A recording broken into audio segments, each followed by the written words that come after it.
Alors, ce nouveau BAM, donc vous m'entendez bien, tout le monde, à distance? Oui, moi ça va. Oui. Impeccable. Alors, l'objectif en fait de cette séance et des BAM en général, c'est de partager au sein de l'équipe ITBRM et avec tous nos super clients qui le souhaitent, des bonnes pratiques, des mises en place qu'on a pu faire. Et donc aujourd'hui, on a décidé de partager avec Stéphane ce qu'on a pu faire sur un sujet qui touche toutes les entreprises, qui est le recouvrement de factures. Et donc, on va vous présenter les différentes solutions qu'on a pu mettre déjà en place, des bonnes pratiques. Ce qu'on va essayer de faire, c'est de faire la session et de faire plutôt les questions-réponses à la fin. Donc, si vous avez des questions, notez-les bien. Et puis, à la fin de la séance, on vous donnera la parole. Voilà, Stéphane, tu voulais dire quelque chose? Et oui, et nous allons enregistrer la session. Elle sera ensuite disponible en replay sur YouTube. Ah oui, vous pouvez vous abonner à notre chaîne YouTube. On vous le remettra dans l'email. Alors, le recouvrement. Quel est l'objectif en fait de mettre en place le recouvrement dans le cadre d'un parcours client complet, exactement. Donc on aime bien partager cet écran avec nos clients, qui représentent le parcours client complet, qui est accessible du coup depuis un seul et même outil. Ça part du suspect, donc où on va travailler le marketing et faire la qualification commerciale, puis avoir une opportunité, les commandes, la facturation, et finalement le règlement. Donc quand le cycle la boucle est fermée, tout va bien. On a un client fidèle et tout se passe bien. Et en fait, on se rend compte que si le règlement n'intervient pas, là, on commence à avoir des problématiques à gérer. Et donc, on va vous expliquer un peu comment travailler ces problématiques dans Salesforce. Donc, effectivement, Christine, pourquoi mettre en place une procédure de recouvrement dans Salesforce? Alors, la première le premier point, en fait, c'est de partager l'info ADV avec l'équipe commerciale. En règle générale, c'est vrai qu'il y a souvent une déconnexion entre la partie après-vente et le commercial qui a fait la vente au départ, et le commercial n'est pas forcément au courant des procédures de recouvrement qui sont en cours. C'est aussi l'occasion de réduire les délais de paiement. Donc, il y a un des clients chez qui on a mis en place un système de recouvrement qui a réduit d'un mois. Il m'a dit ils avaient des délais de paiement qui étaient assez longs, mais lui il a réduit de 30 jours ces délais. Voilà, grâce à cet outil de recouvrement. Le troisième point, c'est donc d'éviter la survente, parce qu'effectivement, quand vous avez des commerciaux qui continuent à vendre à des clients qui ne payent pas, ça n'a pas beaucoup d'intérêt pour la société, parce que au final, le chiffre d'affaires est impacté. Donc lui, il pense en plus avoir fait ces chiffres, alors qu'en fait, il va y avoir des réajustements qui vont être faits par la suite. C'est aussi pour prévenir les contentieux. Donc, c'est vrai qu'il y a des procédures de recouvrement qui peuvent aller jusqu'au tribunal pour récupérer l'argent. Mais là, l'objectif, c'est vraiment d'avoir un système de recouvrement amiable et si possible cordial, de façon à améliorer la relation client. En fait, on se rend compte que parfois, c'est aussi les clients sont de bonne foi et ils ont peut-être jamais reçu votre facture, tout simplement. Donc, effectivement, vous vous attendez à un paiement et le client n'a jamais reçu la facture. Et donc, l'objectif, c'est aussi d'avoir une relation clientèle qui soit la plus optimale possible.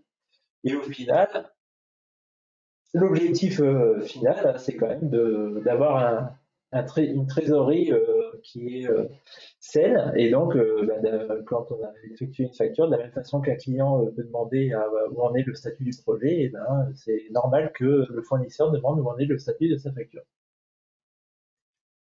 Alors, quand on met en place une procédure de recouvrement, du coup, on commence par quoi? Alors, on commence par mettre en place les phases. D'accord. Donc ici, on va vous présenter des phases qui sont sommaires, qui sont simplissimes. Nous, on voit en fonction des clients des phases qui sont plus ou moins complexes en fait. Donc là, on est sur 4 phases, mais on a des clients qui vont jusqu'à 7 à 8 phases. Hein. Et on va chaque client, en fonction de la typologie des clients aussi et en fonction de la typologie de la société, on va avoir des phases qui sont plus ou moins nombreuses. Donc les plus simples, c'est celle-ci, c'est doit bientôt payer, d'accord. Donc c'est ce qu'on appelle le niveau relance 0. En fait, on va du coup envoyer un petit message avant que la date d'expiration. Mais ça, on en parle après, je crois. Oui, donc on passera après. Je rentrerai dans le détail après. Doit bientôt payer. Bon, après, le client paye pas. Ensuite, on a le client qui paye pas du tout, c'est le niveau R2, et le client, il va pas payer, c'est le niveau R3.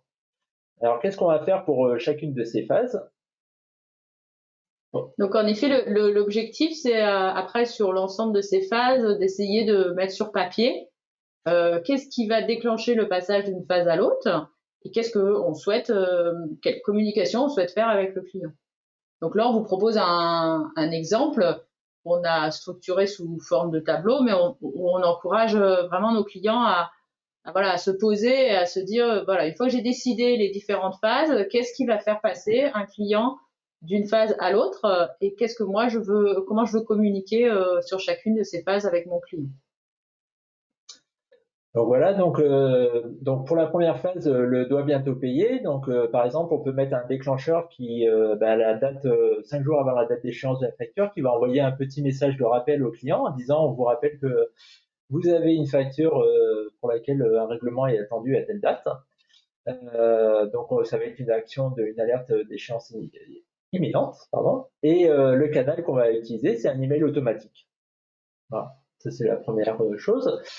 Pour la deuxième étape, en paye pas, donc on va avoir un soldu qui est là exigible, donc ça veut dire que la date est dépassée. Hein. Cette fois-ci, on va envoyer un mail un peu plus fort. Alors pour l'alerte échéance imminente, c'est vrai qu'on peut envoyer un email informel, juste un petit rappel. Ça peut être je sais que Vincent aime bien mettre une petite touche humoristique dans ses emails de rappel en disant que ces factures, les petites sœurs de cette facture n'ont pas encore su le règlement. Donc voilà, donc ça peut être sur le ton, sur un ton très cordial, etc. Par contre, une fois que le solde dû est exigible, là on passe sur des communications qui sont un peu plus formelles. Donc on va relancer sur la facture. Donc le canal qu'on peut utiliser, c'est à la fois de l'email ou en fonction de la typologie de client, du SMS automatique. Donc par exemple, on a des clients chez qui on a mis en place une solution de recouvrement où la typologie de sa clientèle est beaucoup d'artisans. Et en fait, ils se sont rendus compte, là aussi, j'ai plus les chiffres en tête, mais ils ont le jour où on a mis en place les SMS le service de recouvrement a été débordé par les appels parce que les artisans sont beaucoup plus enclins à réagir sur un SMS que sur les adresses email, tout simplement. Donc en fonction de la typologie des clients, on va pouvoir choisir le canal qui est le plus adapté aussi. Donc là, on était sur 2 actions qu'on va mettre en automatique. Donc dès que le critère est atteint, on va automatiquement envoyer l'email, envoyer le SMS. Et après, sur les 2 dernières relances, on va être plutôt sur de l'action donc qui va être faite manuellement, réalisée par quelqu'un. Tout à fait. Donc sur le paye pas du tout, là le solde exigible, on est à plus 15 jours. Donc à ce moment-là, une des actions possibles, c'est effectivement d'inclure le commercial dans la démarche pour aller chercher le règlement. Hein. Donc ça le responsabilise lui aussi sur ses ventes et à s'assurer que il obtient le règlement de ce qu'il a vendu. Donc on va automatiquement lui assigner une tâche et pour faire un appel. Et du coup, lui, il va passer l'appel et faire un suivi par rapport à son client. Ça peut permettre aussi, la notion de commercial est assez comment dire, assez bien aussi parce que ça peut lui permettre d'appeler de façon je dirais opportune en disant tiens, je venais prendre des nouvelles, etc. Et où est-ce que vous en êtes, ou est-ce que vous avez un autre produit qui pourrait vous intéresser, et de dire par la même action, je remarque que il y a la dernière facture qui n'a pas été payée, par exemple. Et donc le va pas payer, donc là on est en solde dû exigible à plus de 30 jours, par exemple. Donc à ce moment-là, on envoie le dossier au service recouvrement. Donc là aussi, soit par une tâche si le service recouvrement a accès à Salesforce, soit on envoie un email au service recouvrement en lui disant de prendre les actions nécessaires pour passer en recouvrement. Donc là, le canal, ça va être aussi, ça peut être un appel dans un premier temps plus courrier si nécessaire. Alors on a un de nos clients, eux, donc en service recouvrement, ce qu'ils mettent en place, c'est ils appellent le client, et si le client confirme que c'était une erreur ou etc. En fait, ils leur proposent éventuellement de mettre en place un prélèvement automatique pour éviter que ça se reproduise dans le futur, etc. Donc quand on a posé sur le papier cette partie-là, et donc on sait comment on veut interagir avec les clients tout au long du recouvrement, et alors après on va se poser la question de mais comment on fait ça avec Salesforce? Voilà. Alors comment on fait ça avec Salesforce? Donc on a deux outils qui sont natifs dans Salesforce et qui sont accessibles à n'importe quel administrateur Salesforce, qui sont les processus donc, et les flux. Donc dans le processus, donc c'est sur la partie à droite, ici là, tout simplement on va reprendre cette histoire de niveau de relance, et on va faire des tests pour savoir dans quel niveau de relance on est, d'accord? Et en fonction du niveau de relance, on va déclencher les actions qui ont été définies. Donc par exemple ici sur le niveau R1, on assigne un responsable de recouvrement automatiquement à l'enregistrement. On fait un email au niveau du client pour le prévenir qu'il y a eu un retard au niveau du paiement de la facture. Et on va aussi créer une tâche éventuellement pour qu'il y ait quelqu'un qui fasse un suivi sur cet email. Sur le R2, on a une tâche d'appel. Sur le R3, on commence à envoyer des SMS. Et on va créer des tâches aussi en disant que on peut créer des tâches pour dire que le SMS a été envoyé, par exemple. Comme ça permet d'avoir l'activité aussi pour tout le monde. Même pour les personnes qui n'ont pas forcément accès aux licences pour envoyer des SMS. Dans le flux, on se retrouve sur quelque chose qui est très similaire. C'est-à-dire que là, on récupère toutes les factures qui sont en retard de paiement, en fait, et pour chaque facture, on va regarder, prendre une décision pour définir le niveau de relance, donc R1, R2, R3. R3 OPCO, parce que les actions ne sont pas forcément les mêmes aussi en fonction de la typologie des clients facturés. Donc dans ce cas-là, en fait, si c'est un client privé, du coup, on va en tâche de recouvrement. Par contre, si c'est un OPCO, donc c'est un organisme de financement de formation, on sait pertinemment que généralement ils payent très très tard, et ça sert à rien d'envoyer une tâche recouvrement, mais c'est plutôt l'ADV qui va aller vérifier avec son contact au niveau de l'OPCO où en sont les dossiers, quoi. Voilà. Donc là, quand on a des phases comme ici, on va avoir évidemment cette information qu'on va stocker dans un champ.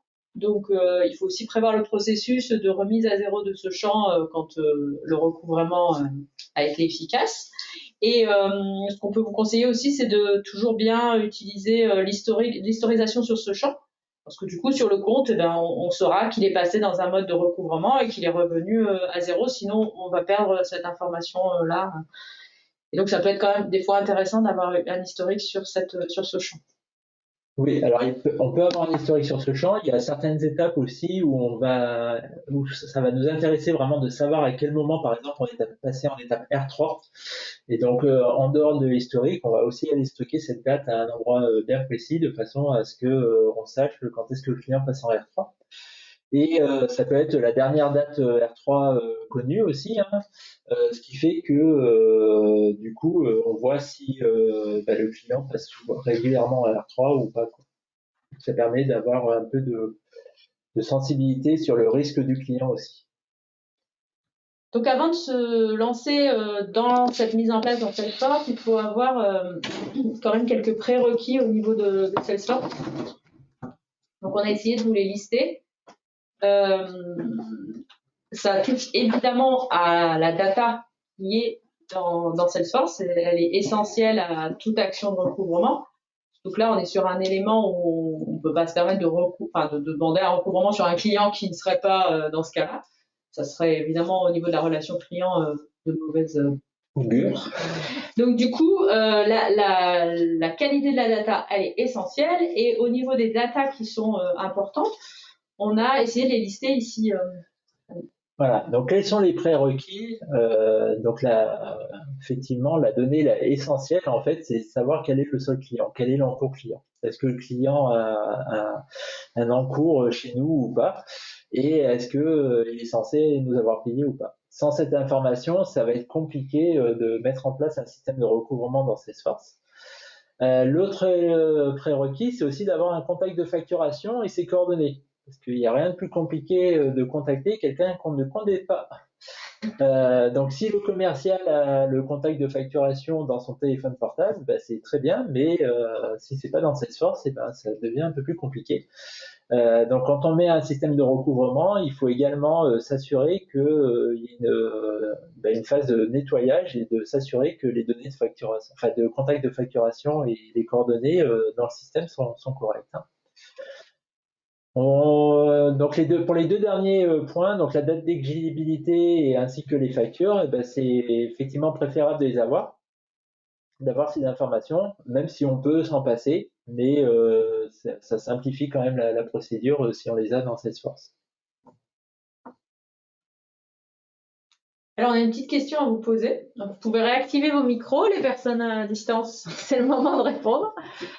On voulait vous poser la question, est-ce qu'il est nécessaire, d'après vous, d'avoir, donc, Sofacto, un outil de facturation intégré à Salesforce, ou notre connecteur Sage, par exemple, pour avoir les informations de Sage facturation et comptabilité dans Salesforce? Est-ce qu'on est obligé d'avoir un de ces deux outils pour pouvoir mettre en place un système de recouvrement dans Salesforce?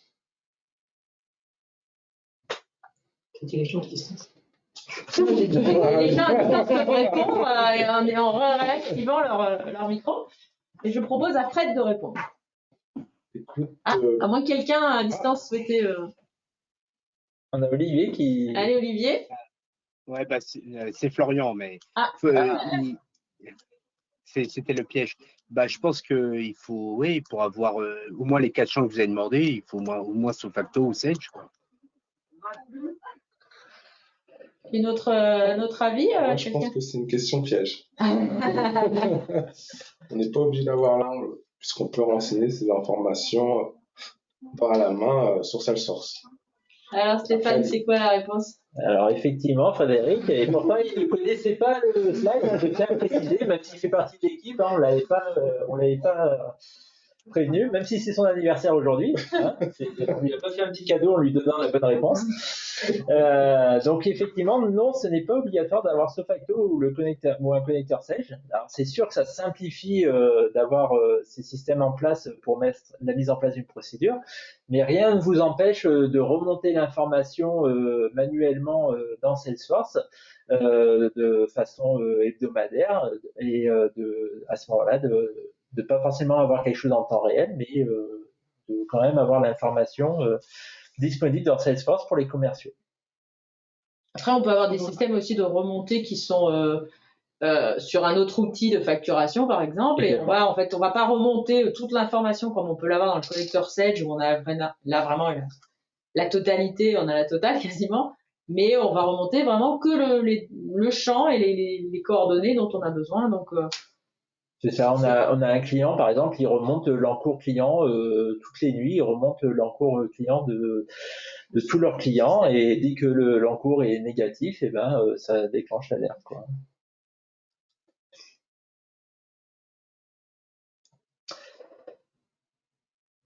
on va vous présenter là quelques bonnes pratiques qu'on a couchées sur le papier. La première, en effet, c'est de mettre en place des règles de validation. Donc, toujours dans cet esprit d'avoir une donnée de qualité. La règle de validation, ben, elle est là pour ça, hein. Elle va permettre de popper et d'empêcher un remplissage de données qui sera incohérent par rapport aux besoins que vous avez. Donc, valider qu'on a au moins une coordonnée client, une coordonnée du contact de facturation, valider qu'on a un contact de facturation. Voilà, tous ces éléments-là, c'est une très très bonne pratique de mettre des règles de validation pour s'assurer que la donnée elle est propre. Oui, et on peut même aller plus loin, c'est-à-dire qu'on peut mettre des règles de validation sur les opportunités. Par exemple, pour empêcher un commercial de pouvoir fermer une opportunité sur un client qui a un encours en attente de paiement, de façon à ce que il peut pas mettre l'opportunité gagnée tant qu'il n'a pas résolu le problème avec le client sur les règlements en cours. Donc ça, c'est pas mal aussi, parce que c'est vrai que les clients, généralement, quand on leur dit je peux pas passer votre commande parce que vous avez un encours client, ça aide aussi à résoudre les problématiques, parce qu'ils peuvent dire je fais le virement dans la journée ou demain je vous fais le virement de façon à débloquer la situation. Et en plus, c'est vraiment deux rôles qui sont bien différents. Donc le commercial, lui, il n'est pas là pour taper sur son client, hein. C'est service comptabilité plutôt qui va récupérer les sous. Donc lui, il se retrouve dans une position où il peut pas faire satisfaire son client, mais c'est pas de sa faute. C'est voilà. Donc il dit je suis désolé, on ne peut pas passer la commande tant que vous n'avez pas résolu le problème avec la comptabilité. Donc si vous voulez, je vous la passe. Et voilà. Le deuxième point, c'est, on en a déjà parlé, donc l'usage du SMS. Donc évidemment, il va dépendre de la typologie de clientèle que vous avez, de la donnée que vous avez, puisqu'il faut avoir à minima les téléphones mobiles des contacts. Et on peut le faire en intégrant, d'ailleurs on doit le faire en intégrant une application, parce que Salesforce par défaut va pas envoyer des SMS, donc on va intégrer une application. On vous a mis SMS Magique parce que c'est une application qu'on a utilisée et qui est raisonnable au niveau tarif, voilà, qui est abordable. La seule contrainte, c'est qu'il y a souvent des pools de SMS. Enfin, on achète un minimum. Voilà, c'est des packages de SMS, donc il faut acheter un pack de SMS. Mais c'est des fonctions qui s'intègrent assez facilement. Et avec des process et des flows, encore une fois. Ouais.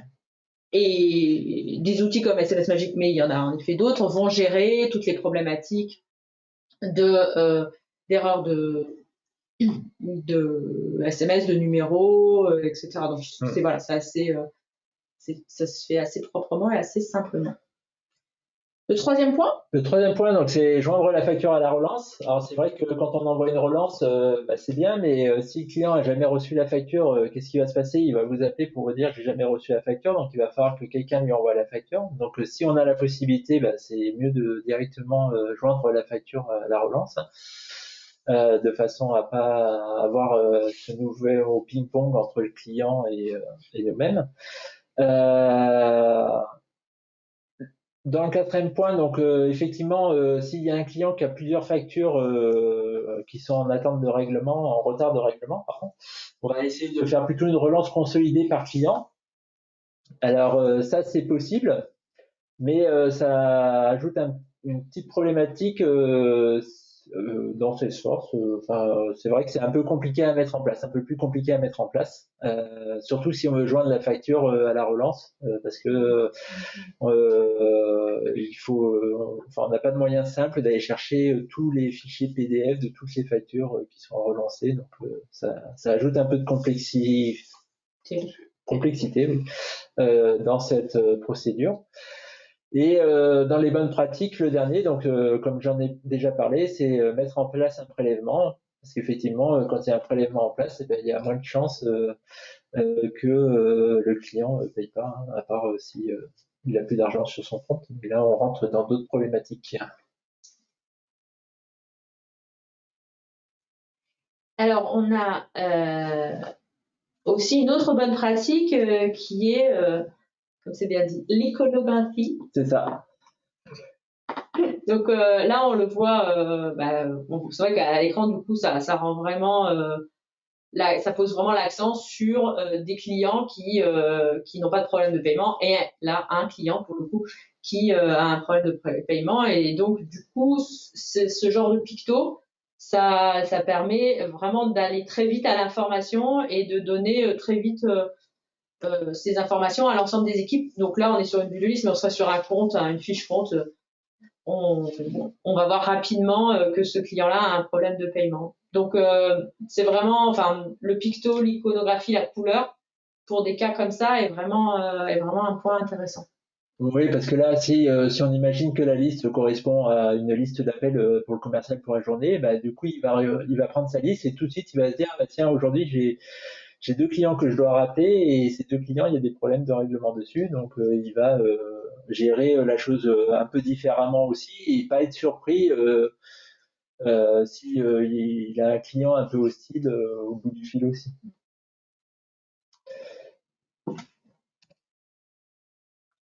Et le dernier point, donc dans les bonnes pratiques, c'est effectivement, on peut avoir un contact de facturation avec une adresse email, hein, mais parfois il y a des erreurs. Ces erreurs, il faut les gérer en fait. Et donc là, ce qu'on se rend compte sur cette fiche là, c'est que en fait la facture elle a été envoyée le 6 octobre et il y a eu un rebond. Donc en fait le client n'a pas reçu la facture, d'accord. Et on a un message d'erreur comme quoi que l'adresse email est invalide. Et pourquoi? Parce que toutes les adresses sont rejetées. Donc on a peut-être un problème avec ce client. Soit c'était un problème de serveur au moment où l'email a été envoyé, hein. Peut-être qu'ils ont un problème avec leur messagerie, ou peut-être qu'il y a un autre problème avec ce client, peut-être qu'ils payent plus non plus leur fournisseur de messagerie, et donc ils ont plus de miel.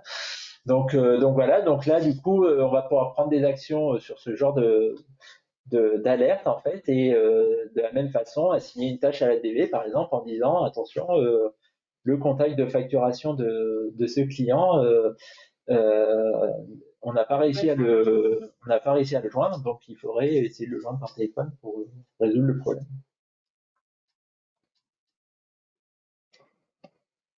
Alors pour finir, on a une dernière question pour vous. C'est d'après vous, est-ce que lorsque on est dans toutes ces communications avec le client, comment est-ce qu'il faut respecter les règles RGPD? Est-ce qu'on doit les respecter dans ce cadre-là aussi? Est-ce qu'on doit avoir des opt-in, des opt-out, des inscriptions, des désinscriptions au niveau du client? Audrey, tu dis non? Non, parce que c'est pas du mail commercial. Donc tu peux lui envoyer plein d'emails et lui envoyer plein de SMS. Non, je suppose qu'il faut qu'il faut sont d'accord quand même. Le mail après, sur le SMS, j'aurais peut-être vu. En ligne, à distance, vous avez un. Moi, je dis comme Audrey parce que c'est dans le cadre de l'exécution d'un contrat. Ouais. Exactement, en fait, vous avez raison toutes les deux. C'est vrai que là, on est dans le cadre de communication liée à une transaction et donc à l'exécution d'un contrat, en effet. Et donc les règles de RGPD qui demandent que le client autorise l'envoi d'emails, l'envoi de SMS, etc., ne sont valables que dans le cadre de communication commerciale ou marketing. Et donc, dans ces cas-là, elles ne s'appliquent pas. Donc, on ne peut pas demander à se désinscrire de ces relances de factures. Pourtant, ce serait très intéressant, ça. Non, on ne peut pas. On ne peut pas. Mais par contre, il y a quand même quelque chose à respecter, surtout si on fait de l'envoi de SMS. Ce qu'il faut savoir, c'est qu'on ne peut pas envoyer des SMS à n'importe quelle heure du jour et de la nuit. Donc on va éviter, c'est pas on va éviter, hein, on va faire en sorte que quand les SMS partent, ça n'arrive pas le week-end ou pendant les heures dites creuses où on n'est pas censé. Donc là, ça rentre dans le cadre des règles RGPD. Hein. C'est-à-dire qu'on n'est pas censé envoyer des SMS à 23h ou à 2h du matin. Or, quand on met en place un système de relance de facturation, en règle générale, on se dit on va faire tourner les processus la nuit pour éviter d'avoir de la surcharge pendant la journée, et les SMS partent la nuit. Voilà. Donc ça, c'est à prendre en considération quand même. Donc effectivement, on ne peut pas, enfin le client ne peut pas dire non, je ne veux plus recevoir vos SMS de relance de facture. Donc on n'aura pas le message stop SMS.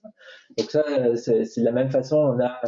Quand on envoie des SMS, on s'engage au niveau du client à dire que ce sont bien des SMS qui sont non marketing et sur lesquels le client n'a pas l'opportunité de dire stop en fait. Mais par contre, on doit faire attention à respecter les règles de l'envoi des SMS, donc de les envoyer dans des heures raisonnables et en dehors des week-ends. Donc ça, tu peux le mettre en place, toi. Ça, on peut le mettre en place, oui. Voilà. Merci de votre écoute. Vous avez été très sympa. Merci. Et donc, on va pouvoir passer aux questions-réponses. Donc, je vais arrêter le recording pour les questions-réponses.